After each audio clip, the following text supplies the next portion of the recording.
What's up, guys? This is Sean with the Sean Adeli Football Channel. This is going to be part one of my first two-part series. I'm going to be analyzing the top 8 of the Premier League and giving you each team's biggest weaknesses that they have 1 week from today to solve using the transfer window. For some of the teams, the transfer window is not really the weakest part, but that is kind of what we're going to go through. We're going to start with 1 through 4 today, and then we're going to have 5 through 8 on Thursday. I'm just basing it strictly off of where each team finished last season and the strength of the squads currently. So without further ado, let's start out. So we're going to start at the top, Man City. Obviously, Man City is one of the best teams in the world. As far as obvious weaknesses, there's not many. Harry Kane and the striker situation at City seems to be where everybody is focused at right now. I personally actually don't believe City's biggest weakness is their lack of striker position. I don't think City is going to struggle scoring goals this season because it's Manchester City. They never struggle to score goals. Will Kane help them? Sure.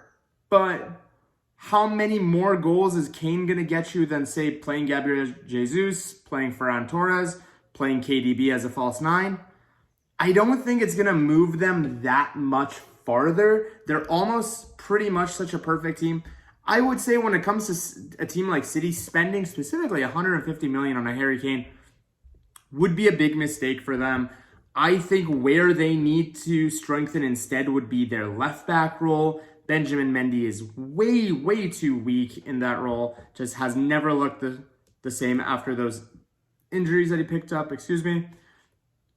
And I would also say the thing about City, and it's been the case for all of Pep Guardiola's teams, is the weakness is the structure of the team and the setup of the team.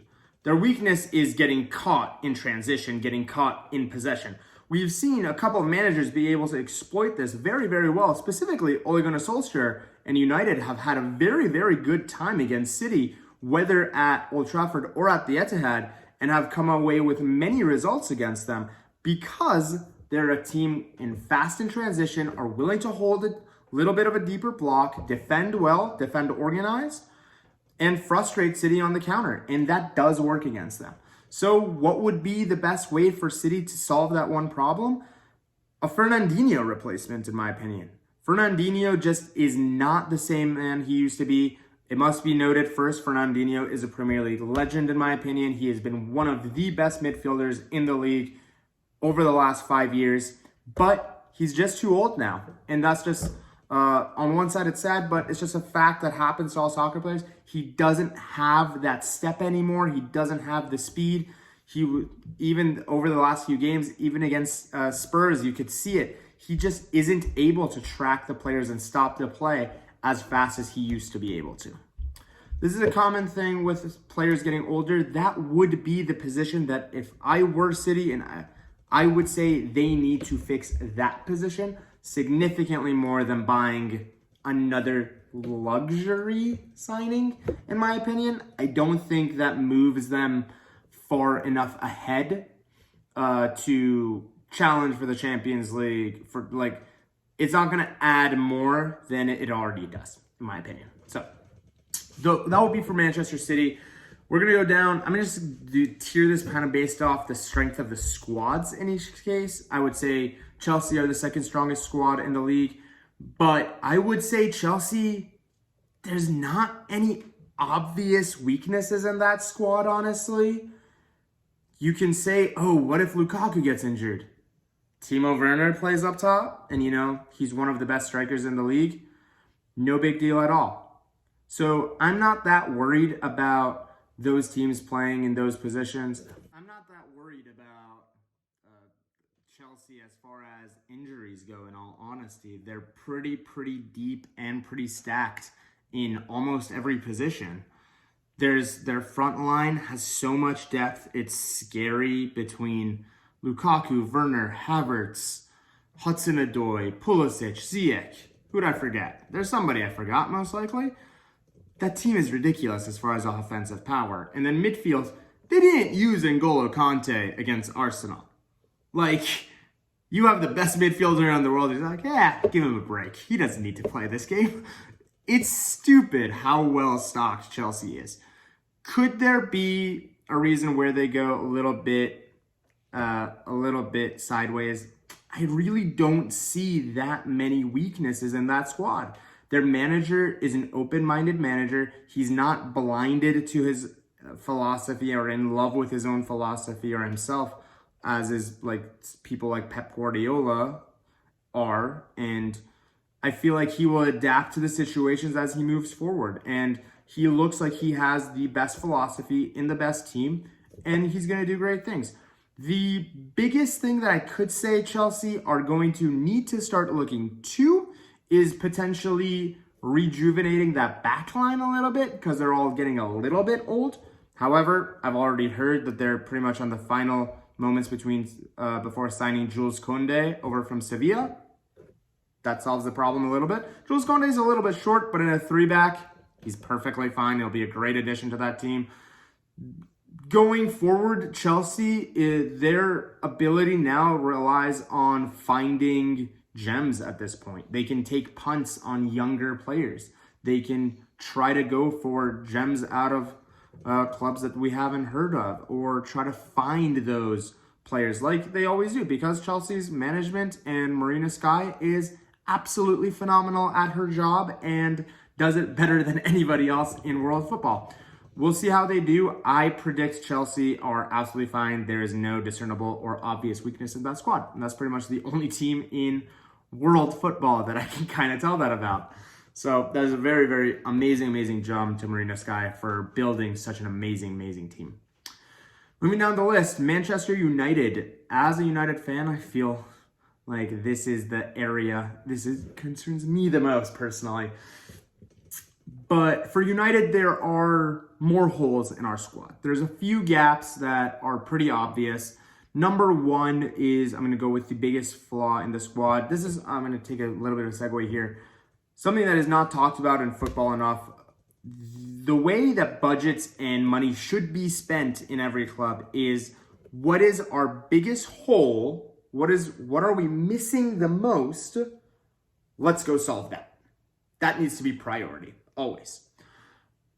What you see is, in a lot of times, teams and clubs make investments and purchases that weren't exactly necessary at that given moment. So, like, hypothetically, as an example, for Arsenal, Ramsdale, 30 million wasn't really necessary. They don't need to meet a homegrown quota.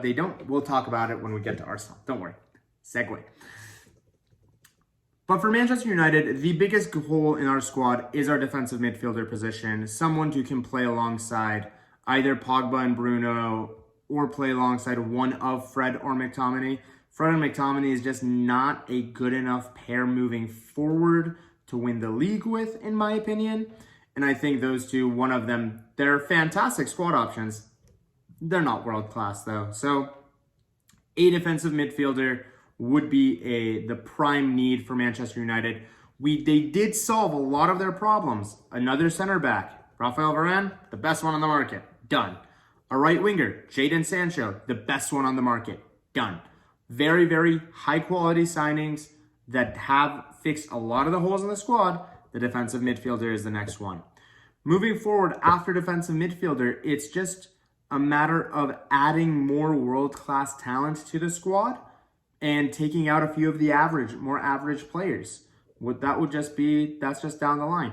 Most likely next season, with Edison Cavani leaving the club and his contract running out, we will need to make a decision about the striker position at Manchester United.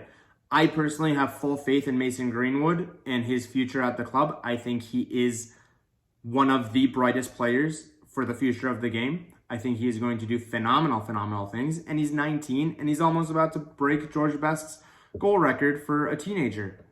That looks like a good player to keep hold of and to have. At 20 years old, is he ready to step up? The person that we want to sign is Erling Haaland, who's 21, 22. So Would Haaland be a great signing? Haaland would be a fantastic signing for Manchester United. The midfield still needs more work though. So United still need a little bit of movement, a little bit of jigsaws need to be moved around. The goalkeeping position is pretty much set with either De Gea or Henderson. Whichever direction they go, it's going to be fine. I'm not too worried about that. United have work to do. Those would be the main ones that I'll get to. Liverpool's main problems have always been pretty much the same thing over the last 2 or 3 years, and it's depth. What happens when Van Dijk gets injured? What happens when Gomez gets injured? What happens when all of them get injured? Which happened last season, and we saw what happened. Which must be said, credit to Klopp, given how many injuries he had, he still managed to finish in the top 4. It's an amazing accomplishment. Liverpool need more investment. That's just strictly the case. What they should have done, now it's a little too late obviously, but 2 or 3 seasons ago, most likely 2 years ago, they should have tried to sell one of Mane, Salah, or Firmino and rotated and flipped the club over. Sell players 70, 80 million, make a few purchases for 20 to 30. Rejuvenate, rebuild, and move on. That didn't happen, and now you have 4 or 5 players who are about to hit the age of 30 in the club. Sadio Mane, Salah, Firmino, and Van Dijk are all the same age, and they're all about to hit 30. For Van Dijk, not as much of a problem. Center backs typically age relatively well. Strikers and forwards, there's only a few Ronaldos, Lewandowskis, and Messis in the world that age insanely well.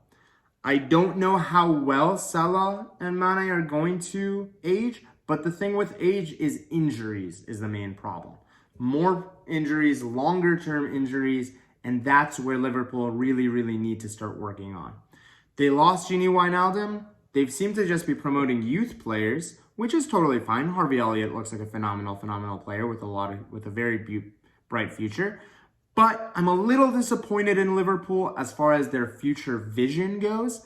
Kind of speaks a little bit of like the Glazer mindset as well for United and Stan Kroenke at Arsenal.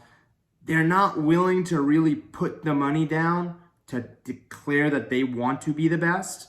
And that's kind of seems to be the case with Liverpool. They were at the top of the Premier League. And you can argue the top of world football just two years ago.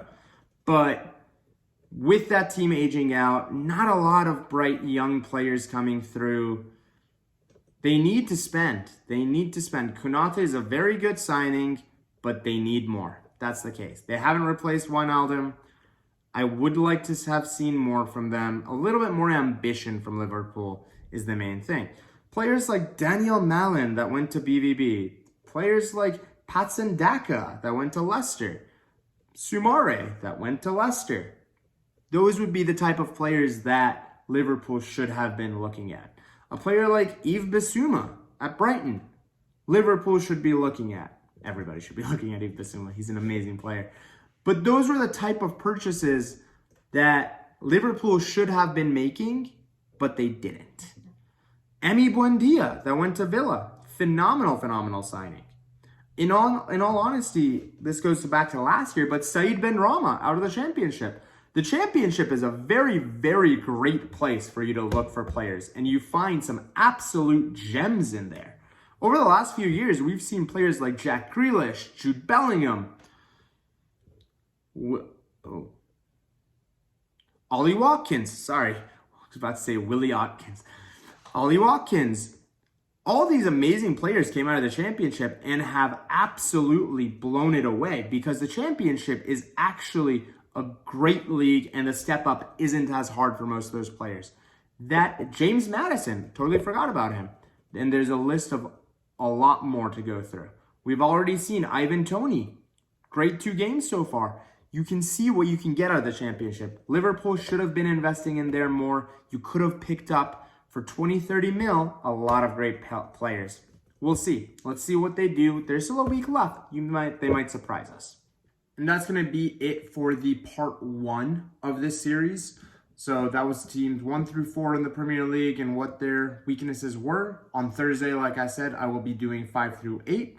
Thank you again, everybody, for watching. It means the world to me. I'll talk to you guys soon.